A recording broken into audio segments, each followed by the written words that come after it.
Issue d'une grande dynastie européenne, on pourrait penser que Maria Anna était promise à la grandeur. Pourtant, elle n'était ni une beauté, ni une stratège politique, et elle était restée ignorée pendant des années. Elle finirait par épouser son cousin, le futur empereur du Saint-Empire romain germanique, mais elle était décédée et est tombée dans l'oubli avant qu'il ne monte sur le trône. Voici son histoire. Maria Anna de Bavière est née dans la ville de Munich le 18 décembre 1574. Son père était Guillaume V duc de Bavière, chef de la maison de Wittelsbach, qui remontait ses origines au XIe siècle. À cette époque, l'Allemagne était alors divisée en centaines d'États. Certains étaient de grands-duchés comme la Bavière, d'autres des principautés ecclésiastiques. Et d'autres encore n'étaient que des villes libres qui ne contrôlaient qu'enfin guère plus qu'une ville et un peu de campagne environnante. Tous ces royaumes et principautés morcelés étaient vaguement unis sous la bannière déclinante du Saint-Empire romain germanique.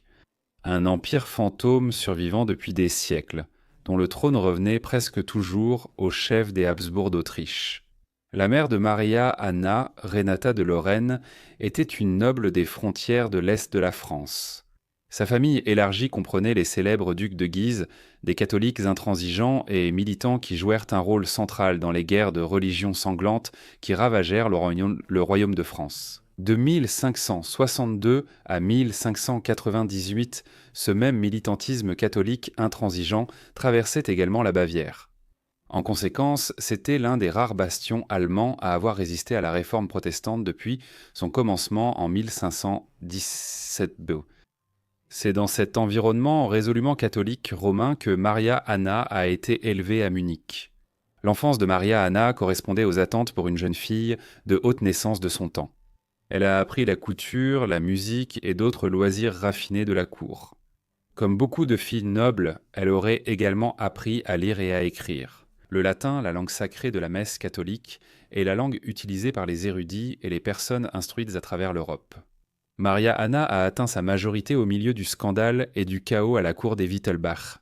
Son père, le duc Guillaume V de Bavière, avait presque ruiné le duché avec son obsession de la grandeur, dépensant des fortunes pour les causes jésuites, des démonstrations théâtrales de foi et une cour opulente. Face à la ruine financière et à la pression croissante, il abdiqua de façon spectaculaire en 1597 et disparut derrière les murs d'un monastère où il passa les 29 années suivantes dans une pénitence recluse. Avec Maximilien, son frère ambitieux, au pouvoir, la valeur de Maria Anna comme fierté dynastique augmenta soudainement, et des mariages politiques furent vite envisagés. Maximilien se révéla être un dirigeant bien plus compétent que son père. Catholique fervent et homme d'État habile, il était déterminé à renforcer l'alliance de la Bavière avec les Habsbourg d'Autriche, qui partageaient sa volonté d'arrêter la propagation croissante du protestantisme. Alors que le luthéranisme, le calvinisme et d'autres confessions réformistes gagnèrent du terrain dans le nord et l'ouest de l'Allemagne, Maximilien s'imposa comme une figure clé de la contre-réforme catholique. Et comme c'était malheureusement trop courant à l'époque, il considéra désormais sa jeune sœur comme un pion dans ses efforts. Maximilien, né un an avant Marie-Anne, s'était pourtant marié en 1595. Marie-Anne, en revanche, approchait de la mi-vingtaine, un âge inhabituellement avancé pour rester célibataire pour une princesse de si haute naissance. Dans l'Europe royale, les filles étaient généralement mariées à l'adolescence, appréciées pour leur fertilité et leur valeur diplomatique. Mais Marie-Anne restait à la cour, non mariée et de plus en plus négligée. Des rumeurs circulaient désormais. On disait qu'elle était au mieux ordinaire, au pire sévère. Certains évoquaient un tempérament rigide, trop dévot, qui aurait pu faire d'elle une épouse difficile. Faute de calculs politiques ou de défauts personnels, les perspectives de Maria Anna étaient même bloquées jusqu'à l'intervention du destin et de la stratégie familiale. Les négociations ont finalement abouti à ses fiançailles avec Ferdinand, alors duc d'Autriche intérieure, une position puissante au sein des vastes possessions des Habsbourg. Cette union reflétait la logique dynastique familiale. Maria Anna et Ferdinand étaient non seulement cousins germains, mais aussi cousins au second degré. Un double lien qui a renforcé l'endogamie des Habsbourg au nom de l'unité politique et religieuse. Bien que les Habsbourg aient finalement approuvé cette union, elle a d'abord rencontré une forte résistance. Des courtisans influents à Vienne ont averti qu'épouser Maria Anna de Bavière donnerait au Wittelbeck une influence dangereuse sur le règne futur des Habsbourg. Mais la force motrice derrière cette union était la redoutable mère de Ferdinand, également appelée Maria Anna et elle-même princesse bavaroise, qui considérait cette alliance comme un coup de maître. Pour elle, unir les maisons d'Autriche et de Bavière était la clé pour restaurer la domination catholique en Europe centrale et réunifier le Saint-Empire romain germanique fracturé sous le contrôle des Habsbourg. Unis, ils pouvaient écraser n'importe quel rival protestant, que ce soit le Palatinat, Brandebourg ou Saxe. Étant donné qu'ils étaient proches parents, Maria Anna et Ferdinand se connaissaient depuis longtemps.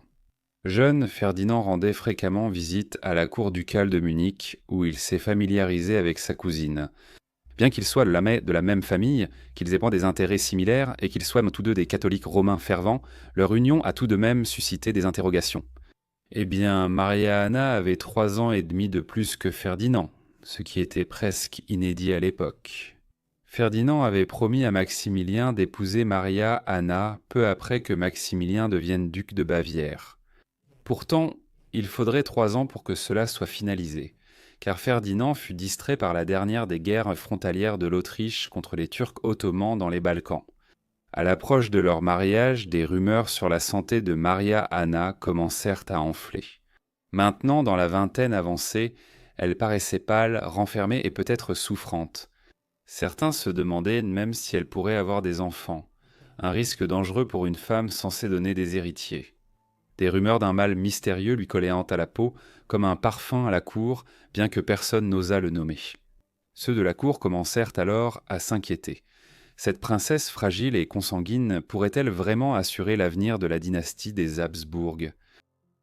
Enfin, après 3 années de tractations politiques et d'intrigues à la cour, Maria Anna fut mariée à Ferdinand au printemps 1600.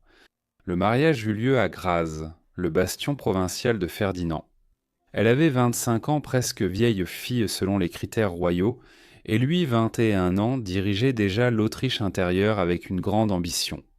Malgré la différence d'âge, les doutes murmurés et les rumeurs de mauvaise santé, le mariage en surprit plus d'un.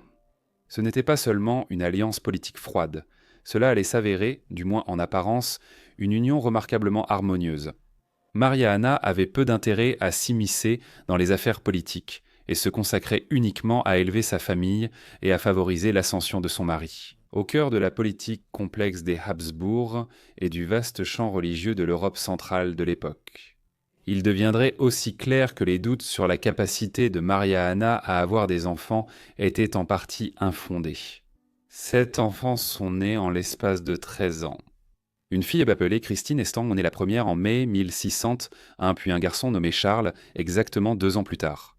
Puis arrivèrent Jean-Charles en 1605, Ferdinand en 1608, Marie-Anne en janvier 1610, Cecilia Renata en 1611 et Léopold Guillaume début 1614.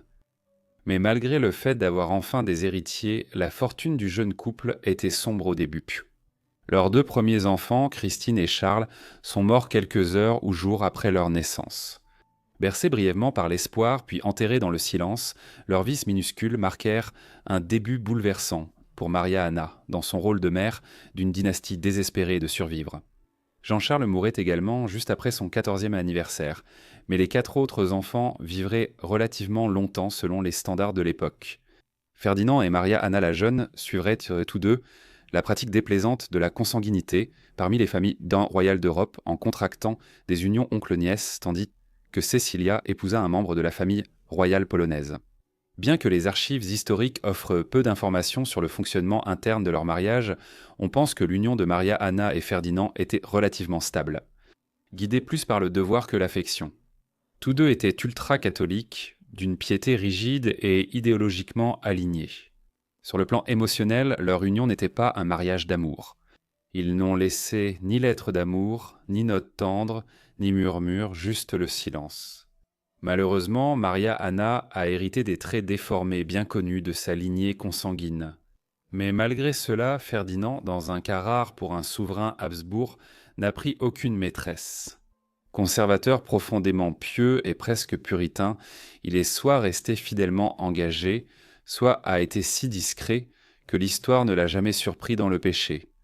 Peut-être n'avait-il tout simplement pas le temps pour la romance. Ferdinand avait les yeux rivés sur un prix bien plus grand, le trône impérial lui-même. Le mariage de Maria-Anna a coïncidé avec une succession rapide de souverains en Autriche et en Europe centrale lors de son union avec Ferdinand. Rodolphe, deux empereurs, excentriques et distants du Saint-Empire romain germanique, dirigeaient les Habsbourg d'Autriche. Beaucoup de membres du gouvernement viennois ont poussé un soupir de soulagement lorsqu'il est mort en janvier 1612. Alors qu'une crise politique et religieuse grandissante secouait l'Allemagne, Rodolphe montrait peu d'intérêt à résoudre ses problèmes, et la situation ne faisait qu'empirer. Son successeur fut son frère Matthias, un homme plus conséquent et orthodoxe, vers qui beaucoup s'étaient tournés pour un véritable leadership à Vienne durant les dernières années de Rodolphe. Mais Matthias n'avait pas d'héritier et était déjà dans la cinquantaine avancée. Ferdinand pourrait donc bientôt devenir chef des Habsbourg d'Autriche et empereur du Saint-Empire romain germanique. Et avec lui, Maria-Anna était prête à s'élever comme l'une des femmes les plus puissantes d'Europe. Ainsi, en 1612, Maria-Anna n'élevait pas seulement une famille d'enfants nobles de rang moyen, elle élevait la prochaine génération de la royauté tout en se préparant à s'emparer d'une couronne pour elle-même. Dès son mariage en 1600, Maria-Anna s'est effacée dans l'ombre du devoir. Elle passa une grande partie de sa vie à observer l'ascension de son mari chez les Habsbourg, ou à subir le cycle incessant de grossesse, d'accouchement et de deuil. Elle n'a laissé aucun écrit, n'a provoqué aucun scandale et n'a rien contesté. À bien des égards, son absence quasi totale des archives historiques n'est pas un hasard. C'est le résultat d'une vie vécue en parfaite conformité avec ce que la société exigeait d'une femme royale. Elle était obéissante, pieuse et conservatrice. Et en se conformant si parfaitement à cet idéal, Maria-Anna a disparu, n'étant plus que vaguement rappelée comme l'épouse silencieuse d'un homme ambitieux. Ce qui est toutefois consigné tout au long de ces années, c'était qu'elle était fréquemment malade. Les historiens n'ont jamais réussi à déterminer exactement ce qui causait sa maladie. Cela aurait pu venir de diverses causes. Les membres des maisons royales d'Europe tombaient de plus en plus malades au cours de ces années en raison de l'endogamie quasi constante. Certains souffrirent de conditions comme l'hydrocéphalie ou de défauts génétiques. Cela culminerait en Espagne un demi-siècle plus tard, après que des oncles aient épousé leurs nièces sur plusieurs générations. Maria-Anna était avant tout une Wittelsbach, mais sa famille s'était tout de même mariée avec d'autres maisons européennes, comme la maison de Habsbourg et la maison de Lorraine par le passé. Cette consanguinité expliquait peut-être sa mauvaise santé. Il est probable que la série de grossesses difficiles subie par Maria-Anna au début de son mariage lui ait laissé des séquelles durables et invisibles. Nous l'ignorons peut-être. Nous savons cependant que elle est morte à Graz le 8 mars 1616 à l'âge de 41 ans. Elle a été inhumée peu après dans le mausolée des Habsbourg, réservé aux souverains de l'Autriche intérieure et à leurs familles dans la ville de Grasse. Juste 2 ans plus tard, l'Europe centrale a été plongée dans une guerre religieuse. Cela était en partie dû aux nobles de régions comme la Bohême protestante, qui s'opposaient pourtant farouchement à l'élection imminente du veuf de Maria-Anna, Ferdinand, en tant qu'empereur Ferdinand II. 6 ans plus tard, il a épousé la bien plus jeune Éléonore Gonzague. À l'époque, il avait 43 ans et elle en avait 23, bien que cette seconde union n'ait pas donné d'enfant. Le fils aîné, survivant de Marie-Anne, devient empereur Ferdinand III en 1637. Il s'est révélé très agréable, qui a réussi à mettre fin à la guerre de 30 ans et à mettre un terme au pire des conflits religieux en Europe centrale. Finalement, le mariage de Maria-Anna avec Ferdinand n'a pas permis de réaliser le coup diplomatique que les Habsbourg d'Autriche espéraient. L'idée était de rapprocher davantage la Bavière de l'Autriche. Cela aurait peut-être fini par unir les deux royaumes, ou du moins assurer une alliance entre les deux grandes puissances catholiques romaines du sud de l'Allemagne pour les décennies à venir. À court terme, cela s'est effectivement produit. Pendant la guerre de 30 ans débutée en 1618, la Bavière s'est alliée à l'Autriche durant une grande partie du conflit, mais cette alliance fut brève. lorsqu'une nouvelle guerre pan-européenne éclata en 1701, la guerre de succession d'Espagne. Pour décider qui, du candidat français ou autrichien, deviendrait roi d'Espagne, les Bavarois se sont alliés à la France contre l'Autriche. Et c'est à peu près ce qu'ils ont fait dans chaque conflit majeur pendant le siècle et demi suivant. Finalement, en 1871, lorsque la Prusse a fait pression sur les autres États allemands pour s'unir en un empire allemand excluant l'Autriche, les Bavarois ont choisi de suivre les Prussiens. Ainsi, l'union de Maria Anna et Ferdinand n'a finalement pas réussi à unir l'Autriche et la Bavière en tant que deux grandes puissances catholiques romaines du sud de l'Allemagne. En gros, merci beaucoup à tous d'avoir regardé cette vidéo sur Maria Anna de Bavière. J'espère que vous l'avez trouvée intéressante. Merci de me faire savoir si vous souhaitez plus de vidéos sur les familles royales consanguines ou si vous avez d'autres suggestions. Faites-le moi savoir également dans les commentaires ci-dessous.